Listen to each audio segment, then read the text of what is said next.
দুর্ঘটনা রোধ করতে পথে দুই যুবক, রাত জেগেই গর্ত সংস্কারের উদ্যোগ। পথ দুর্ঘটনা রোধ করতে রাতের শহরে অভিনব উদ্যোগ ডোমকলের দুই যুবকের।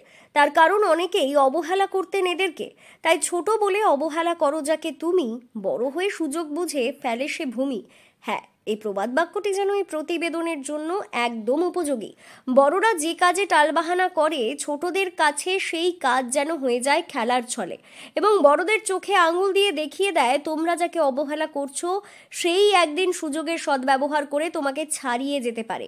আর রাত হলেই ঠিক সেই রকমই প্রশাসনের অবহেলায় ফেলে রাখা কাজ করে দেখালো ডোমকল পৌরসভার 2 নম্বর ওয়ার্ডের জিতপুর নতুন পাড়ার নাইম মণ্ডল এবং সুমন মণ্ডল নামের দুই তরুণ। প্রত্যেক দিন কয়েক হাজার মানুষ ও বিভিন্ন ধরনের যানবাহন থেকে শুরু করে মুমূর্ষু রোগীদের নিয়ে যাবার জন্য অ্যাম্বুলেন্স রানীনগর গোধনপাড়া হয়ে মহকুমা সদর শহর ডোমকলে যাতায়াত করে। গোধনপাড়া থেকে ডোমকল এসডিও মোড়ের দূরত্ব প্রায় 10 কিলোমিটার। পুরো রাস্তাটা যানবাহন চলাচলের উপযোগী, কিন্তু জোড়া ব্রিজের বেশ কিছুটা আগে জিতপুর নতুন পাড়ার কাছে রাস্তার একটি অংশ বহু দিন থেকে ভেতরের দিকে ধসে গিয়ে একটি অংশ বসে যায়। এই বর্ষাতে সেই বসে যাওয়া একটি অংশে একটি গভীর গর্তের সৃষ্টি হয়, যার ফলে নিত্যদিন ছোট বড় দুর্ঘটনা প্রায়ই হতে থাকছে। ক্ষতি হচ্ছে যানবাহন সহ মানুষের। বেশ কয়েকদিন আগে মেয়ের বিয়ের নেমন্তন্ন করতে গিয়ে ওই গর্তে মোটর বাইক পড়ে এক মহিলার রাস্তায় ছিটকে পড়ে মৃত্যু হয়েছে বলে জানা যায়। তারপরেও হুঁশ ফেরেনি প্রশাসনের। টালমাটাল ডোমকল পৌরসভার পক্ষ থেকেও ওই রাস্তার ভাঙা অংশ সারাই করার কোনো ব্যবস্থাও নেওয়া হয়নি। রাত হতেই বাড়ির ছাদে বসে নঈম মণ্ডল নামের এক তরুণ আরও একটি দুর্ঘটনার সাক্ষী হয়। তারপরেই তার বন্ধু সুমন মণ্ডলকে ডেকে গভীর রাতেই রাস্তার পাশে পড়ে থাকা বেশ কিছু ইটের টুকরো ও 2 বস্তা মাটি ফেলে সেই রাস্তা কিছুটা হলেও আপৎকালীনভাবে মেরামত করে সমান করে দেয়, যেন রাত্রে আর কোনো যানবাহনের দুর্ঘটনা না ঘটে ওই গর্তে পড়ে।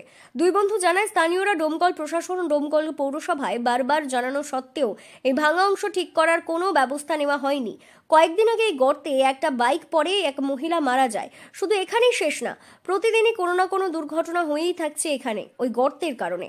এই সমস্যার স্থায়ী সমাধানের জন্য তারা ডোমকল প্রশাসন ও ডোমকল পৌরসভার যত দ্রুত সম্ভব ব্যবস্থা নেওয়ার দাবি করেছে।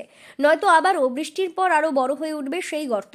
আবারও কোনো মর্মান্তিক ঘটনার সাক্ষী থাকবে ডোমকল পৌরসভার 2 নম্বর ওয়ার্ডের জিতপুর নতুন পাড়ার বাসিন্দারা। এই রাস্তাটা তো ভাঙা ছিল, ঠিক করলে কেন? আমি ছাদে বসেছিলাম, তো দেখলাম একটা গাড়ি এখানে আটকে পড়ে যাচ্ছিল।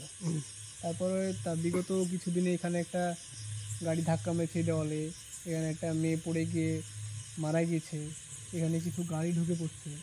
তো আমাদের প্রশাসনকে বলে কোনো কাজ হয়নি। এর আগেও আমরা এই জায়গাটা ঠিক করেছিলাম সব রাস্তায় টাকা তুলে।